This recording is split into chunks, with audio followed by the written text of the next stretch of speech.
Fala galera, muito prazer, meu nome é Napoleão, sou professor de História e hoje a gente vai ter uma aula sobre Primeira Guerra Mundial.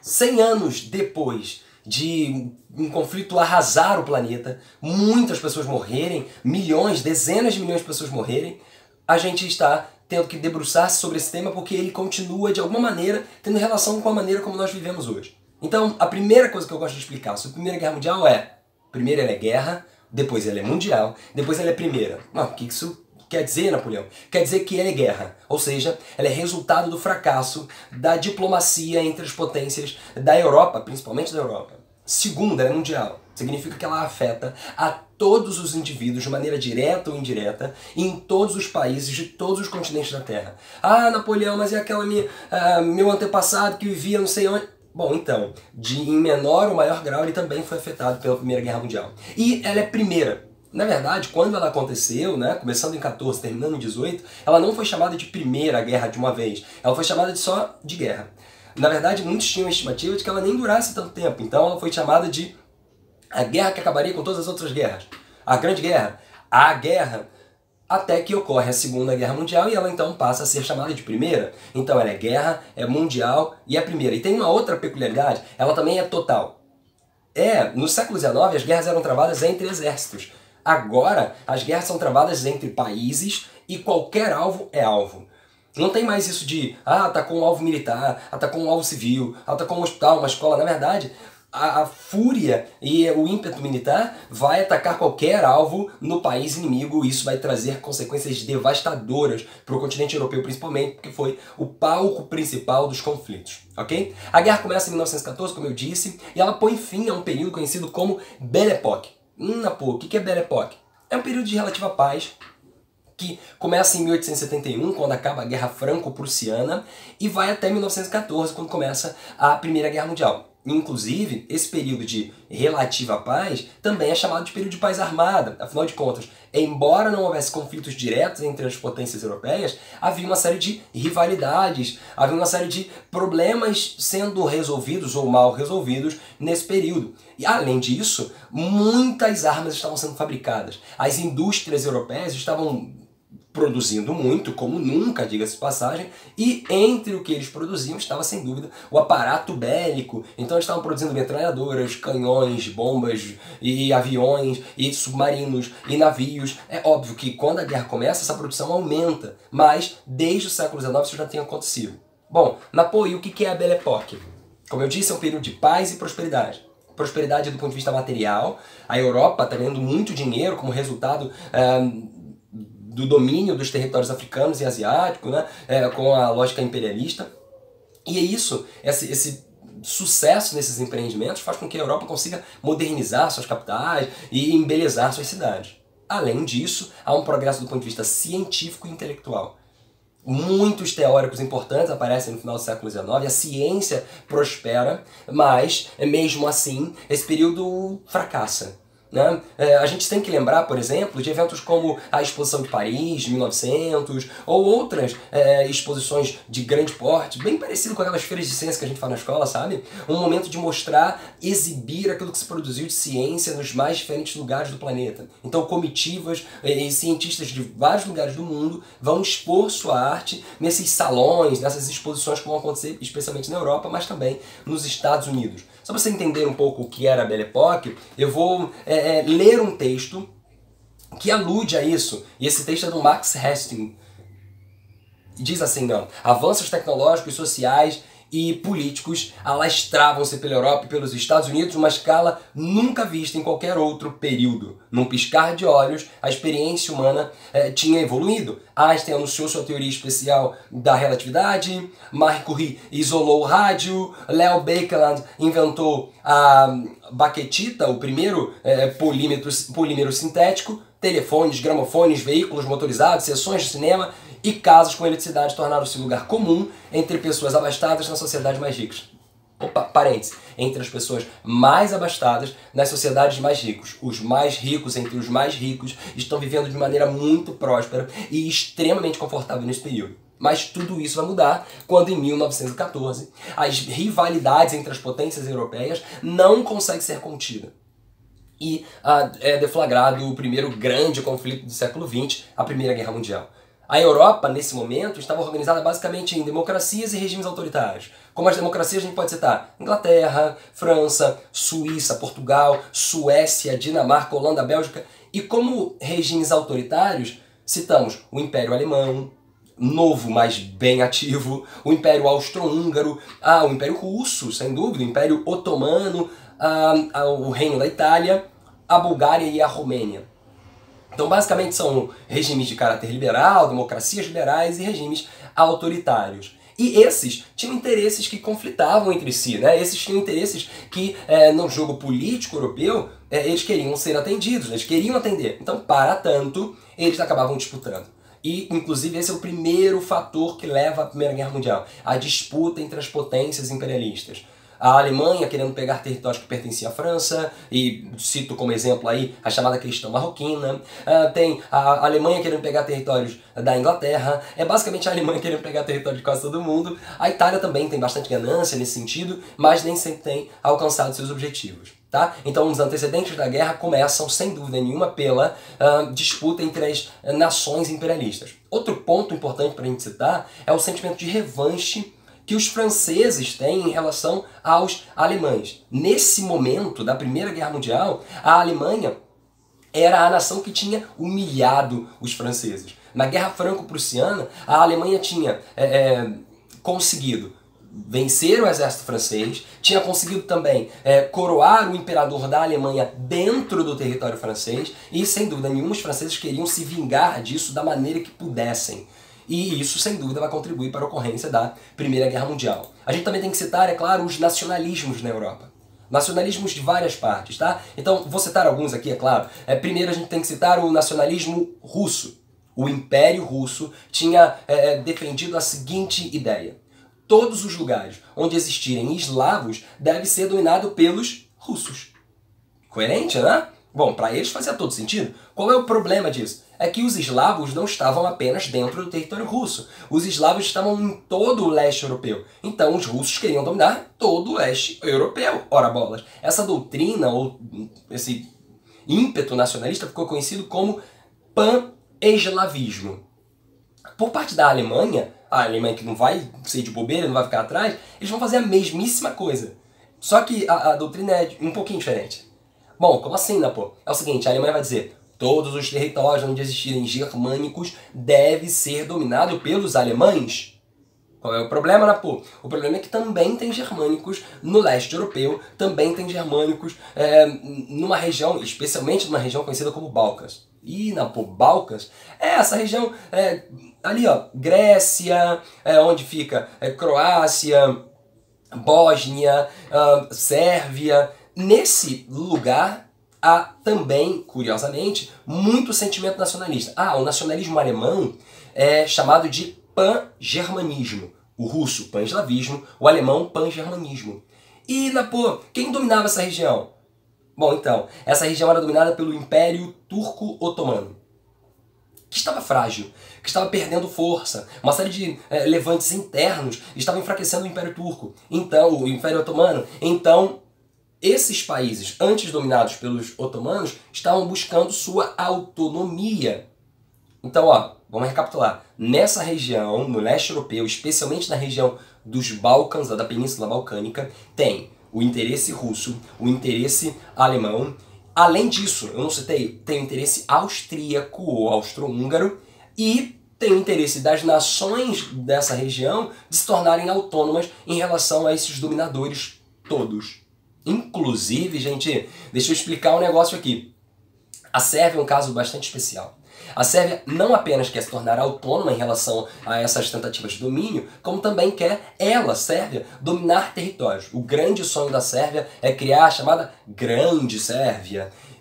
O que, diga-se de passagem, vai ser mais ou menos criado após a Primeira Guerra Mundial com o nascimento da Iugoslávia, tá bom? Mas, então, são muitos nacionalismos para se administrar, não é? Daqui a pouco isso vai dar caô. Você concorda comigo? Daqui a pouco isso vai virar um grande conflito. E, já vou antecipar para você, é desse lugar do planeta que a a Primeira Guerra Mundial tem início, de onde ela começa. Mas antes de falar especialmente de como ela começa, deixa eu só acrescentar uma coisa. Para piorar muito a situação do mundo, as nações europeias, desde o final do século XIX, tinham se organizado em alianças, em acordos, muitos deles secretos, que visavam uma cooperação militar entre algumas nações. De um lado estava, por exemplo, a Alemanha, a que tinha proposto a criação da Tríplice Aliança. Otto von Bismarck, o chanceler, antigo chanceler prussiano e depois chanceler alemão, tinha promovido em 1882 o nascimento da Tríplice Aliança.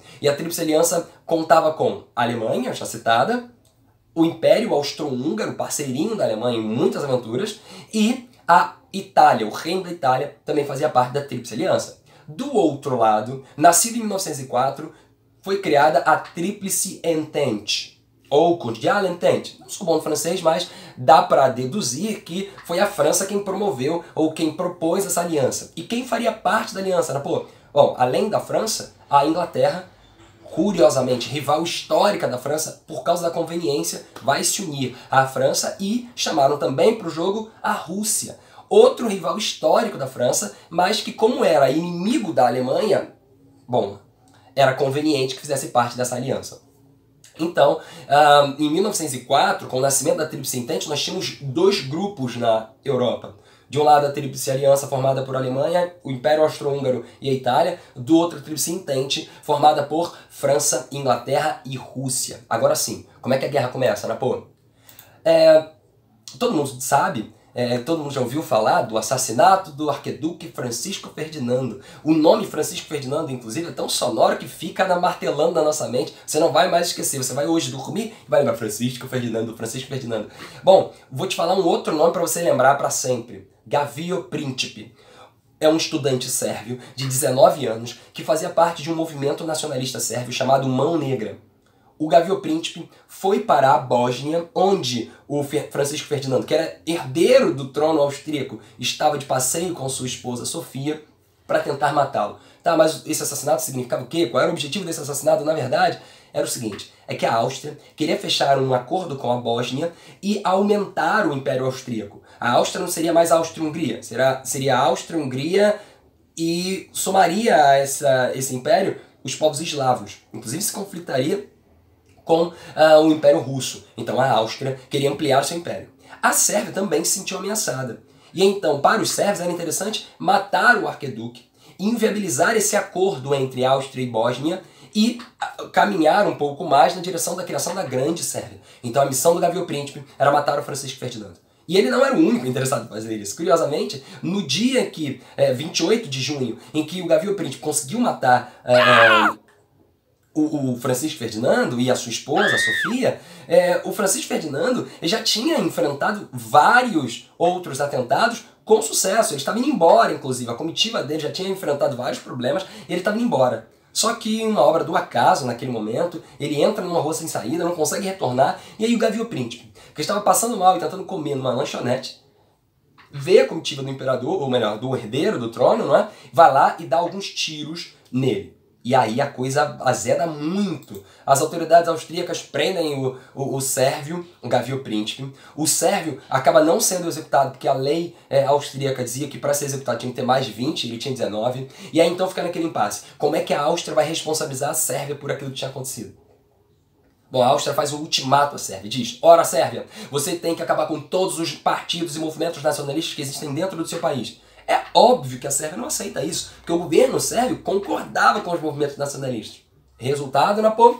Bom, o resultado é o seguinte, a Sérvia não aceita o ultimato, faz um acordo secreto com a Rússia, para que, caso a Sérvia fosse invadida, a Rússia ajudasse. Já perceberam no que isso vai dar, né, gente? Bom, a Áustria, percebendo que a Sérvia não acataria ao ultimato, invade a Sérvia. Quando a Áustria invade a Sérvia pede socorro para a Rússia, vem os russos boladões pulando os montes Ural, tomando vodka e sem camisa, e ajudam os sérvios. E aí agora a gente já tem 3 países na guerra. Vai contando aí. Quando a Áustria percebe que os russos estão na guerra, a Áustria automaticamente liga para a Alemanha, e a Alemanha então vem auxiliá-los. E você sabe como é que é a Alemanha, né? Falou de guerra, ela vem guerra. E aí a Alemanha está na guerra também. Quando a Alemanha entra na guerra, ela já entra na guerra declarando inimizade à Rússia, a Sérvia e ainda manda a França também te catar. E aí a França entra também na guerra e a Inglaterra também entra na guerra. E aí o fato de existir uma série de alianças faz com que uma guerra que seria entre Áustria e Sérvia se transforme numa guerra de proporções mundiais. É o início da Primeira Guerra Mundial. E aí a Alemanha toma a dianteira, é claro. A Alemanha começa a colocar em prática um plano para anexar territórios, especialmente migrando ou avançando em direção à Bélgica para invadir a França pelo norte. É o plano Schlieffen. Plano Schlieffen. E esse plano era um plano de anexação territorial, de avanço sobre o território. Diga-se de passagem, nessa guerra as coisas tinham mudado bastante. A existência de um aparato tecnológico muito significativo, com aviões, blindados, metralhadoras, a guerra teve que mudar de fisionomia, sabe? No século XIX, era um exército contra outro exército, em campo aberto, eles corriam em direção ao outro e acontecia a guerra, não é? Agora isso não pode mais acontecer dessa maneira, mano. Agora, imagina como é que você corre na direção de uma metralhadora. Não tem como, não é? O cara com a metralhadora dá pra vencer milhares de pessoas se eles estiverem correndo em campo aberto. E aí qual é a saída? Mudar o perfil da guerra. Então vamos lá, vamos organizar a parada. Num primeiro momento então a guerra é de movimento ou de avanço territorial. E esse avanço vai durar pouquíssimo tempo. Vai ser de agosto até novembro apenas. E aí, depois de a guerra ser de avanço, ela muda de perfil. Muda de fisionomia. Ela vai passar a ser uma guerra de trincheiras. E aí na POUC, que é uma trincheira? É um buracão cavado no chão, e aí a pessoa ficava escondida dentro desse buraco, aparecia, tirava. Tá, mas como é que eles se movimentavam, já que estavam dentro das trincheiras? Eles iam cavando ao longo do território que eles já tinham domínio, as trincheiras. E aí, à medida que eles iam aumentando essa vala por onde eles iam caminhar agora, eles conseguiam avançar no território inimigo. Saíam dessa vala quando percebiam que era seguro, e aí faziam um tipo de ataque, voltavam. A guerra durou muito tempo, então, gente. Do início de 14, ou do final do 14, aliás, até 1918. A guerra vai ter essa fisionomia, vai ter esse molde, vai ser guerra de trincheira. E aí, a guerra de trincheira dura muito tempo. E o que há de muito importante pra gente saber, e interessante pra gente guardar sobre a guerra de trincheira, é que as balas matam muita gente, mas as doenças matam tanto quanto as balas. Isso é muito louco, porque as pessoas estão em condições bastante insalubres e inóspitas dentro das trincheiras. Imagina que as trincheiras não tinha como você enterrar adequadamente os mortos, você se livrar adequadamente dos dejetos, e a vida era muito escassa, a alimentação era muito escassa, o clima era adverso, o estresse constante. Então era muita gente morrendo, não apenas porque tinha sido atacado por outra, mas por várias doenças das mais variadas formas e tipos. A guerra de trincheiras é muito cruel, muito cruel. Os exércitos se estacionavam esperando o inimigo ou avançavam pelas trincheiras e as perdas humanas foram enormes. Os meios de guerra eram um pouco eficientes, não é? E muita gente morria mesmo assim porque as doenças dizimavam a todos. Detalhe, deixa eu acrescentar um negócio aqui. Quando eu falo de aparato bélico, né, de armas que eles usavam, lembre-se que é nesse momento que eles vão usar lança-chamas, eles vão usar armas, bombas de gás, eles vão usar granadas de mão, né, além das metralhadoras já mencionadas aqui. Pra você ter ideia, uma metralhadora na Primeira Guerra Mundial, uma Brownie, fabricada pelos Estados Unidos, não é, atirava 450 projéteis por minuto. Você tem ideia do que é isso? Os canhões tinham um alcance enorme. Inclusive, gente, eu vou recomendar 2 filmes desde agora pra você. Terminou essa videoaula, você pode assistir esse vídeo, reúne a sua família, porque é bem legal. Assiste esse filme que eu vou indicar agora. 2 filmes, aliás. O primeiro filme, Cavalo de Guerra. Filme fantástico, a história de um cavalo que vai pra guerra. É isso. Não, mas na verdade tem mais coisa no filme. E o bacana é que nesse filme, eu considero o mais didático nesse sentido. Ele mostra a primeira fase da guerra, a segunda fase da guerra e como ela acaba. Isso fica muito evidente no filme. Depois de assistir o videoaula e ver o material, inclusive eu vou mandar pra vocês também o PDF desses slides aqui, tá? E aí, um dos slides que eu tô usando pra conversar com vocês. E aí, então, gente, o Cavalo de Guerra é um filmaço, eu recomendo pra caramba. O outro filme que eu vou recomendar pra vocês se chama 1917. Filme que tá no cinema ainda, ou já saiu, né? Afinal de contas, os cinemas tem uma duração que eu nunca sei exatamente qual é, depende da bilheteria do filme, mas é um filme fantástico, mas mostra muito mais a guerra nas trincheiras. Então, se eu pudesse elencar aí qual é o melhor para você aprender sobre a Primeira Guerra Mundial, Cavalo de Guerra, sem dúvida nenhuma. Bom, voltando aqui ao tema principal, que é a Guerra de Trincheiras, saibam que ela durou a maior parte do tempo da guerra, né, de 14 a 18, e levou a momentos crudelíssimos. Gostaram do crudelíssimo? Então, eu falei da guerra, tem que usar palavras chiques. É o seguinte, Napo, e como é que a guerra acaba? Antes de falar de como a guerra acaba, gente, vamos contar uma coisa. Em 1917, a guerra muda de perfil. Ela muda de fisionomia.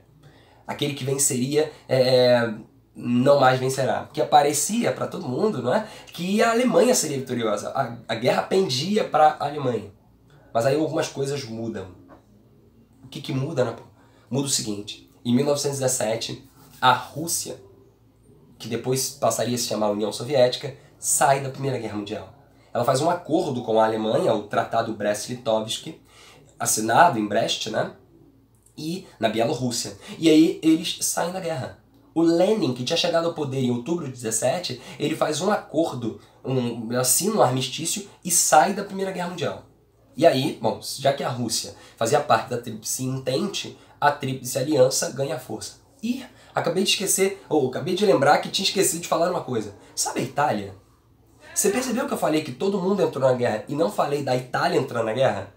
Então, é porque em 1915, a Itália foi convencida pela Grã-Bretanha, pela Inglaterra, a não entrar na guerra ao lado dos alemães. A Inglaterra ofereceu territórios aos italianos, e aí os italianos entraram na guerra ao lado da Tríplice Entente, Itália traíra. Então, a guerra ficou desse jeito. Mas, voltando aqui, a Rússia, em 1917, sai da Primeira Guerra Mundial, fazendo esse armistício, assinando com a Alemanha, dando territórios à Alemanha.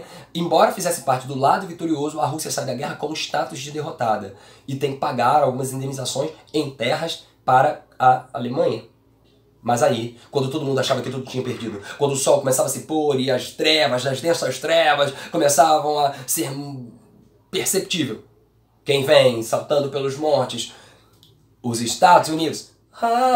Não, nunca tá sendo, não. Os Estados Unidos entram na Primeira Guerra Mundial. Em 1917, os Estados Unidos entram efetivamente na guerra. Eles já estavam na guerra de maneira indireta, fornecendo alimentos, armamentos e um monte de outras coisas. Os Estados Unidos estavam lucrando muito com a Primeira Guerra Mundial. Mas agora eles entram de fato, mandando tropas. Isso acontece no início de 1917. Guarda essa informação, tá? Sabe quem entra na guerra também, gente? Duvido que vocês adivinham. Vou dar um segundo pra vocês pensarem. Já sabem, né? Brasil, meu Brasil, brasileiro.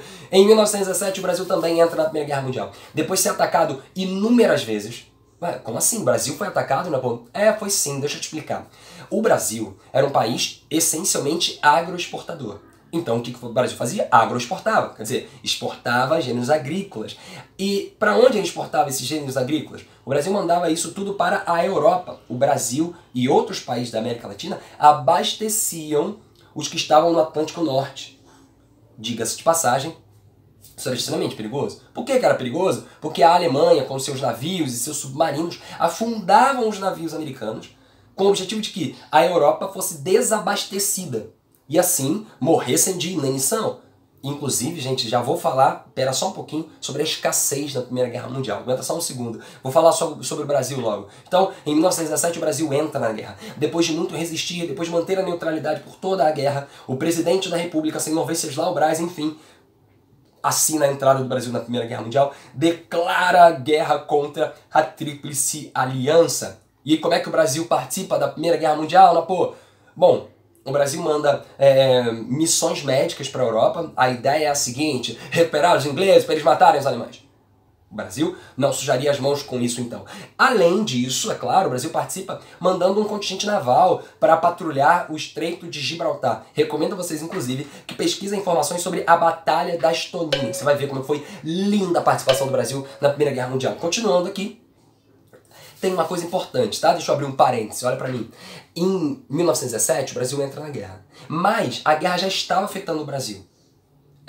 Já estava afetando. E o que acontecia, Napo? É que de 1914 a 1918, o Brasil deixou de receber os artigos industrializados que antes recebiam da Europa. Acontece que as indústrias europeias tinham voltado suas atenções para atender às demandas dos exércitos europeus, para atender à demanda das sociedades europeias. E aí, nós que importávamos os produtos europeus, não mais tínhamos esses mesmos produtos europeus. Qual é o resultado disso, né, pô? Nós aqui sofremos com o desabastecimento e tivemos que dar um jeito. Que jeito demos, né, pô? Bom, nós começamos a produzir os artigos industrializados. Então, durante a Primeira Guerra Mundial, o Brasil vive um momento de surto industrial. Ok? O Brasil vive um momento de surto industrial. Por falar em surto, gente, a gente também vive as voltas com outro surto. Em 1918, o mundo estava bastante agitado e bastante preocupado, não apenas com a guerra, mas também com um surto de influenza, né? A chamada gripe espanhola. Entre 1918 e 1919, essa doença matou aproximadamente 50 milhões de pessoas. Há alguns que estimam que esse número pode ter sido muito mais, na verdade pode ter sido o dobro. Então estima-se que o número de mortos pela gripe espanhola pode ter chegado a 100 milhões de seres humanos, alguma coisa em torno de 5% da população mundial naquela época.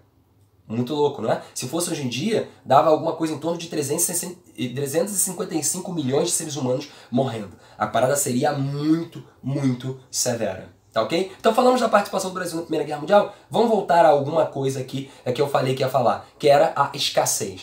Durante a Primeira Guerra Mundial, tudo que se produzia nos países era para amparar os soldados, na expectativa de que o amparo aos soldados levasse à vitória na guerra. E a essa altura do campeonato, a galera estava odiando a guerra. Curiosamente, quando a Primeira Guerra Mundial começa, muita gente em muitos lugares do planeta comemora. Agora, nas alturas de 1917, 1918, a galera está pedindo pelo amor de Deus que tudo isso acabe, que esse terror acabe. Nos mais diferentes países, eles declaram racionamento, declaram um esforço enorme para garantir que os soldados no fronte tenham alimento. E aí os governos fazem campanhas publicitárias sobre isso. Inclusive, gente, eu prometo que coloco para vocês em algum lugar um link, é só você me pedir, é claro, um link de uma reportagem muito legal sobre a escassez na guerra, a economia de guerra. Os países estavam perdendo dinheiro. Inclusive, muitos países tiveram que cobrar mais impostos da sua população. Tiveram que, por exemplo, solicitar aos cidadãos que pagassem impostos mais de uma vez, ou começaram a vender, os estados começaram a vender títulos da guerra. É um papel, né, um título que você compraria junto ao governo. Imagina, você compraria um título de $1000, se tratando dos Estados Unidos especificamente. E aí, depois você pegaria esse título, 10 anos depois, e pegaria o seu dinheiro de volta. Então você, em 1917, compraria o título, 10 anos depois, em 27, você pegaria o dinheiro que você gastou no título de volta, com juros e correção. Seria até uma espécie de investimento, mas em 17 seria muito útil para a vitória dos Estados Unidos na guerra.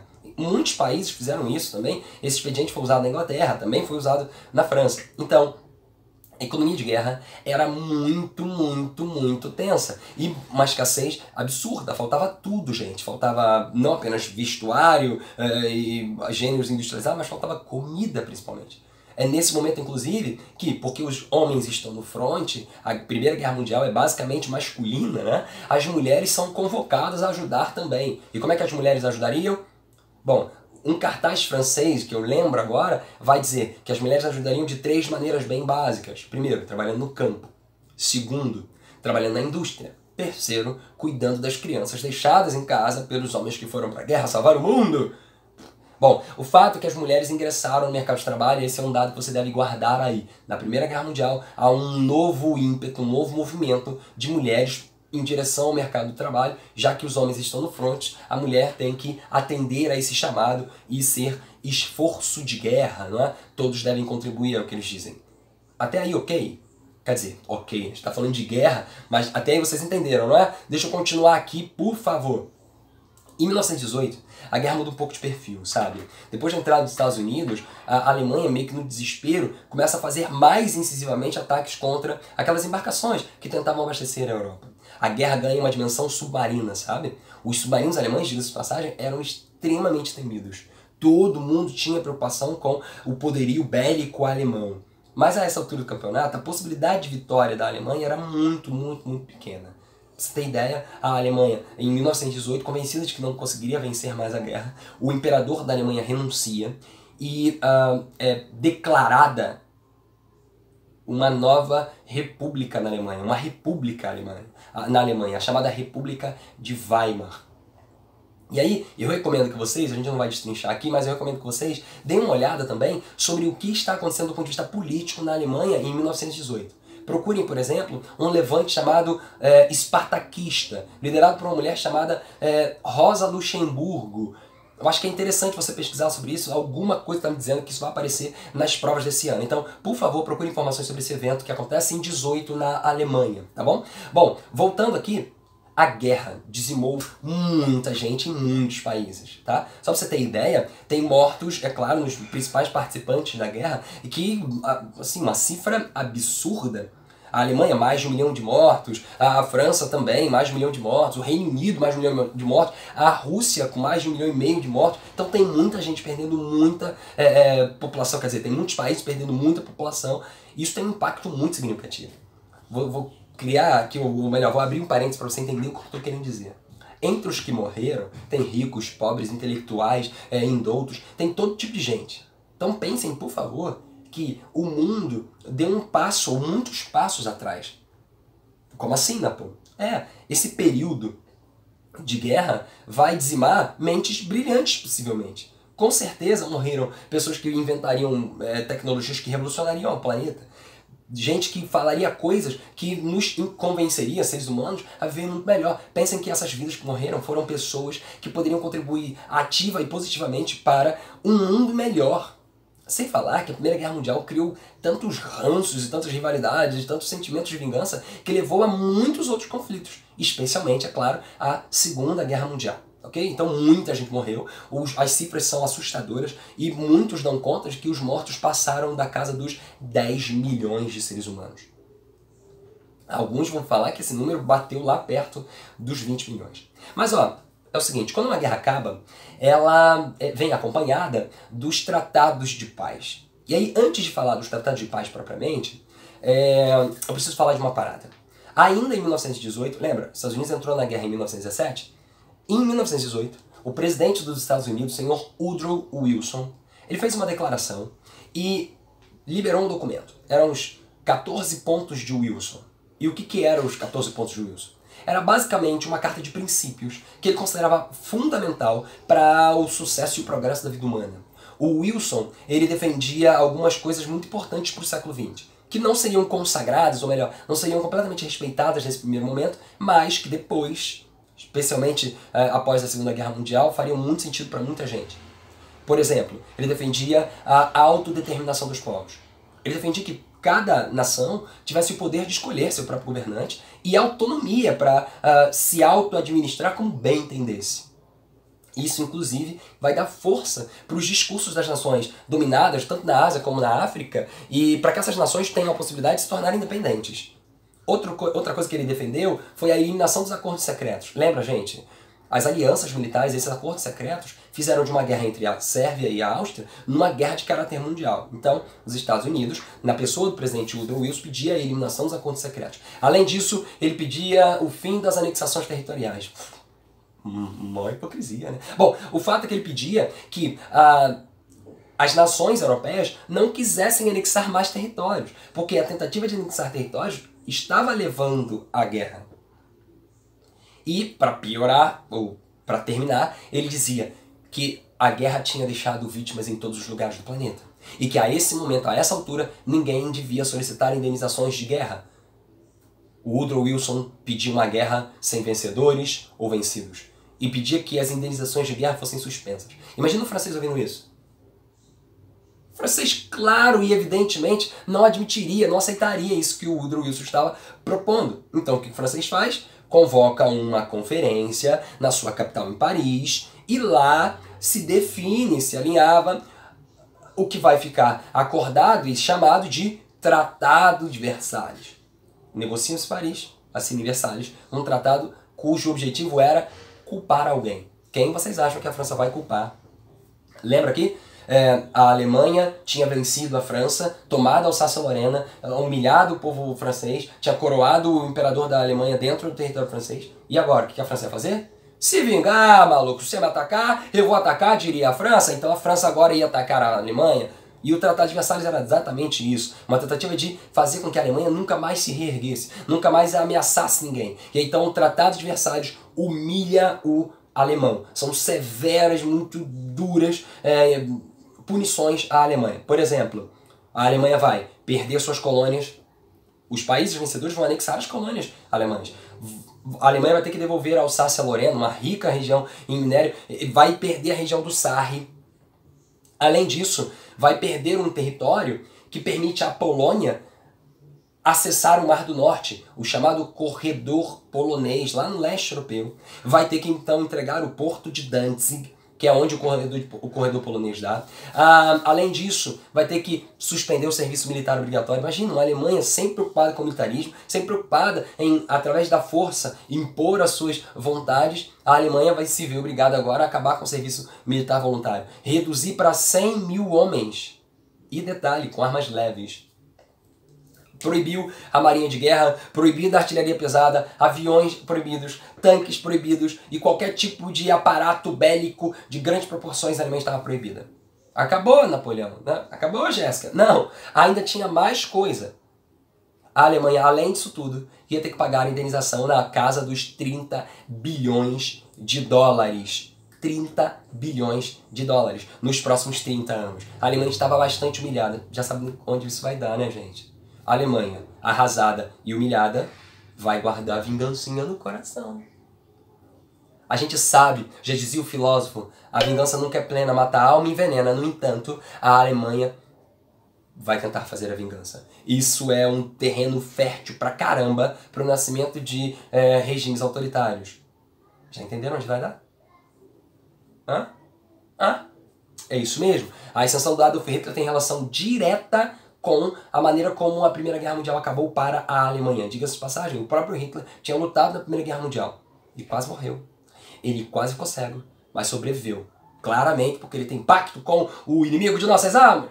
Ou apenas é o inimigo das almas que tem pacto com ele. Se bobear, o Hitler é chefe dele, eu não duvido. O fato é que a guerra acabou muito mal para a Alemanha. Mas não foi só a Alemanha que perdeu territórios, não. A Áustria também perdeu territórios. O Império Austro-Húngaro foi fragmentado pelo Tratado de Saint-Germain. E esse tratado fez a Áustria se separar da Hungria. E agora tem Áustria, Hungria e parte do território que era deles virou Tchecoslováquia. Além disso, parte do território foi tomado pela Polônia e outra parte do território pela Iugoslávia. Lembra da Sérvia?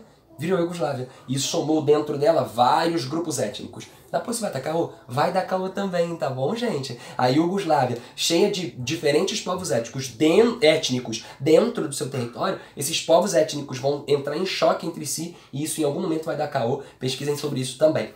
Outro tratado que foi firmado nesse momento era contra o Império Turco Otomano. Eu vou tentar falar aqui, eu não sou bom no francês, mas o tratado é Tratado de Sèvres. Eu acho que eu consegui. Esse tratado fazia o Império Turco Otomano perder seus territórios e aí era o caso do Império Otomano. De fato, eles perderam, por exemplo, a Mesopotâmia, perderam a Síria, perderam o seu controle sobre o leste europeu. Por exemplo, a Grécia vai anexar parte do território turco. A Mesopotâmia vai ser entregue ao domínio inglês, basicamente. A Síria vai ser entregue ao domínio francês. O Império Turco Otomano tinha sido fragmentado e fragilizado. Já que estou falando de Império Otomano, antes que você sinta a pena dele, porque ele perdeu territórios, vou pedir que vocês pesquisem sobre o massacre armênio. Em alguns lugares vai estar Holocausto Armênio. Sabe que o Hitler matou judeus na Segunda Guerra Mundial? Não matou só judeus, matou muita gente também, mas matou judeus. Então, na Primeira Guerra Mundial, o governo otomano matou armênios. Pesquisem sobre isso e fiquem bastante horrorizados como o ser humano consegue produzir tanta maldade. Mas voltando aqui à aula, para a gente fechar esse tema, estou caminhando para o final, lembre-se, antes da Primeira Guerra Mundial, a configuração do território europeu era uma. Após a Primeira Guerra Mundial, a coisa muda de figura. A Finlândia ganha autonomia, a Rússia tinha perdido território, Estônia, Letônia, Lituânia, Polônia, agora tem autonomia. nasceu a Tchecoslováquia, a Hungria foi separada da Áustria, a Iugoslávia também nasceu. Lembre-se que a Bulgária também perde território, ou melhor, ganha território, anexa território que antes era do Império Otomano, a Grécia ganhou território. Então a configuração do território europeu muda ao final da Primeira Guerra Mundial, tá? E aí, para a gente fechar e falar das consequências da Primeira Guerra Mundial, lembre-se, por favor, a Primeira Guerra Mundial faz nascer uma nova relação de poderes. Antes, quem era a maior nação do planeta? A Grã-Bretanha. Sem dúvida nenhuma. Após a Primeira Guerra Mundial, quem passa a ser a maior nação do planeta? Isso mesmo. O quê? Não, que Brasil, cara, não. Os Estados Unidos da América. E aí ele passa a ser o maior e mais poderoso país do planeta. É o fim da hegemonia europeia. Muitas questões vão aludir a isso, né? O recuo, o fim da hegemonia europeia. E os Estados Unidos, então, ganha muito espaço. A Alemanha está arrasada, perde 12,5% do seu território, 12% da sua população, herda uma grave crise financeira, social e moral, e isso leva ao nascimento de movimentos fascistas dentro daquele território, mas também em quase toda a Europa, a devastação causada pela guerra cria uma descrença em relação às democracias, em relação àquela cultura europeia. E aí nascem também alternativas a essas democracias, não só fascistas, também de caráter socialista. O socialismo vai ganhar muito espaço após a Primeira Guerra Mundial. Outra coisa importante, ao final da Primeira Guerra Mundial, um dos poucos projetos que vingou das propostas do Woodrow Wilson foi a da criação da chamada Liga das Nações. É um órgão composto por representantes e comitivas de várias nações, cuja intenção é manter a todo custo a paz.